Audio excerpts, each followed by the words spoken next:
Fala galera vascaína, Jorginho aqui, canal Meu Vascão. Vasco vence o Botafogo por 2-0 e enfrenta o Volta Redonda nas quartas de finais. Conforme nós já havíamos anunciado, né? O nosso bom e velho freguês deu a gente a possibilidade de voltarmos para os trilhos, voltarmos ao caminho das vitórias. E é exatamente sobre isso que a gente vai falar logo depois da vinheta.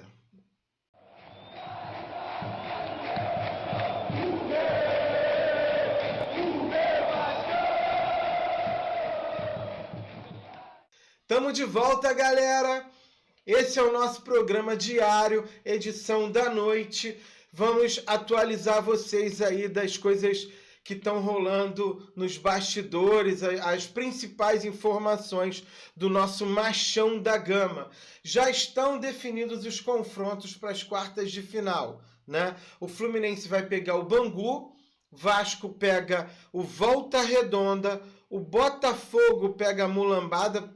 Ficou um clássico aí, um dos dois já vai embora, já morre aí para a semifinal.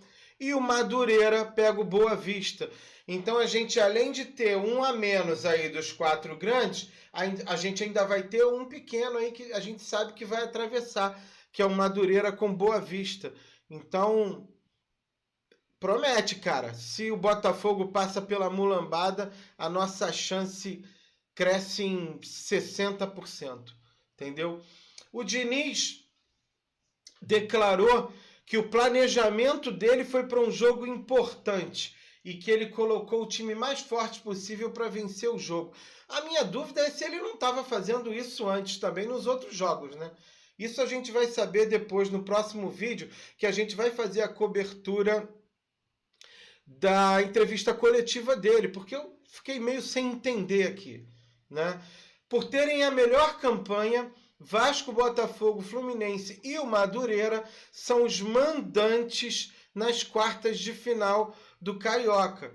A gente vai ter aí o Botafogo e o Flamengo, provavelmente no Engenhão, o Boa Vista com o Madureira, local não definido, e aí o Fluminense no Maracanã com o Bangu e o Vasco com o Volta Redonda em São Januário, né?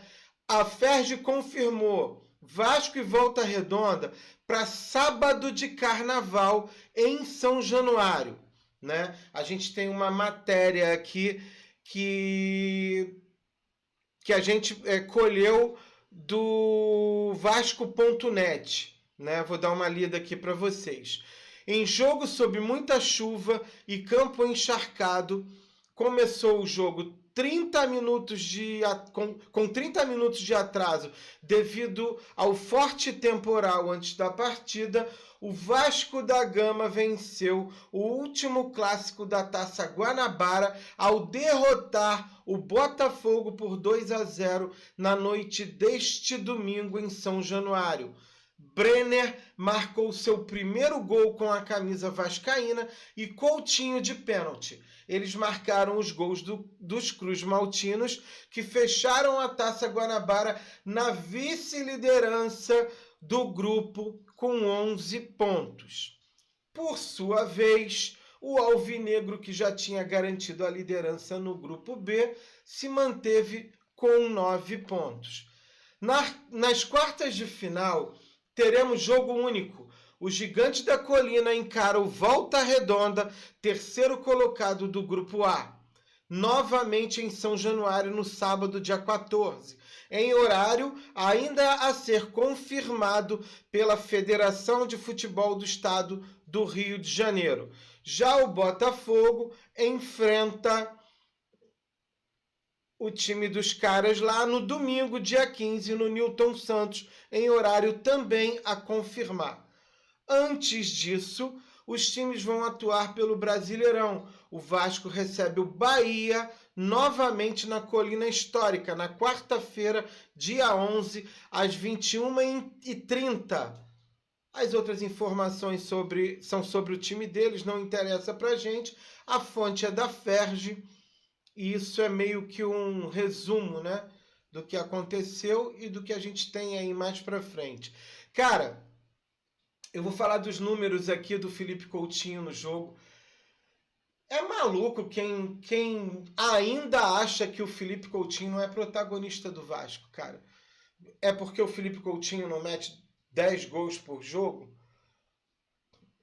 Cara, o Felipe Coutinho é o jogador mais importante do clube, pelo peso que ele tem no nome e pelo que ele desenvolve dentro da partida. Ele só não faz tanto mais porque o Diniz insiste em botar ele para voltar lá para trás para marcar. Mas agora o Coutinho está jogando mais solto por causa da gente, porque a gente reclama tanto disso. O Diniz está soltando mais ele e ele está rendendo muito mais. Um gol, uma grande chance criada além do gol, 3 passes decisivos, 3 finalizações no gol, nota 7.7 no SofaScore. Não é um jogador qualquer que tem sempre notas acima de 7, sempre dando assistência, sempre fazendo gol, sempre jogando bem, cara. É má vontade alguém dizer que o Felipe Coutinho não é o principal, ou no mínimo um dos principais jogadores do Vasco. Isso é sacanagem, entendeu? 5 próximos confrontos do Vasco, tá? Dia 11/2, a gente já falou isso aqui, São Januário, Campeonato Brasileiro, Vasco e Bahia, tá? 9h30 da noite, também conhecido como 21h30. Dia 14, no sábado, horário a definir, a gente vai ter esse jogo do Vasco com Volta Redonda. E aí, dia 26, quinta-feira, 7 horas da noite, Vila Belmiro, o Vasco sai do Rio para pegar o Santos. No dia 12/3, quinta-feira, 7h30, já alternando aí os jogos com Carioca. São Januário, Campeonato Brasileiro, jogo do turno, dificílimo, Vasco e Palmeiras, tá? Domingo, dia 15, 21h30, no Mineirão, a gente sai de novo para encarar o Cruzeiro. Jogo brabo também, encardido.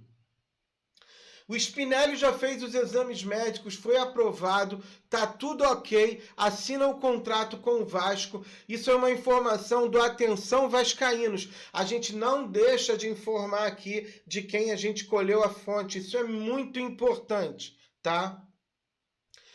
Diz o Atenção. O atacante Cláudio Spinelli assinou o contrato com o Vasco na manhã desta segunda-feira. Fez exames e foi aprovado.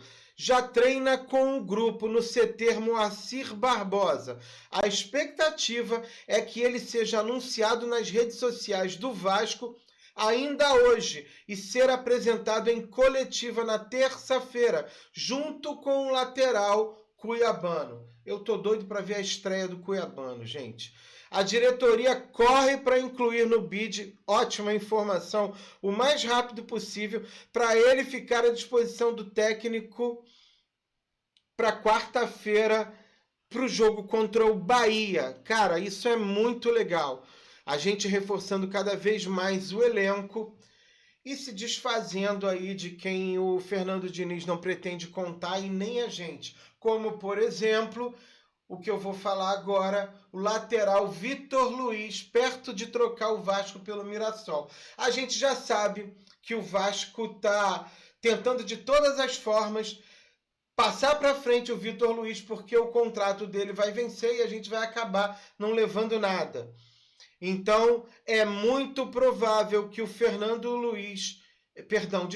que o Vitor Luiz seja transferido para o Mirassol ainda para disputar essas primeiras rodadas do Campeonato Brasileiro, tá? Já estão em negociação e me parece que nos próximos dias já finaliza aí essa transferência do Vitor Luiz. Galera, essas foram as informações principais aí do nosso Noite do Gigante. A gente volta a qualquer momento em algum plantão ou amanhã de manhã a gente já volta falando da coletiva do Diniz, falando um pouco mais da repercussão desse jogo, que para mim foi fundamental para a gente retomar aí a nossa caminhada rumo às vitórias. Valeu? A gente fica por aqui. Até amanhã. Saudações vascaínas. Fui!